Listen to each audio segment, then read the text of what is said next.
આ અનાજ અને પાણી અમારા જીવન જરૂરિયાતની વસ્તુઓ તમે ફળદ્રુપ જમીન, સારો વરસાદ અને ખેડૂતોની મહેનતથી નાનકડા બીજમાંથી મબલખ ફસલ પેદા કરી છે.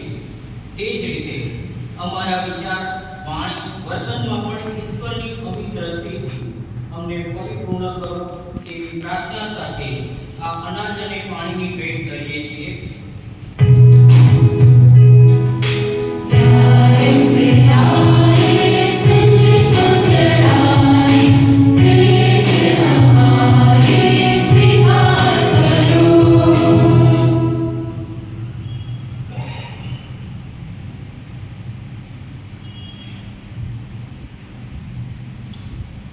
ભજન N3 પાન 326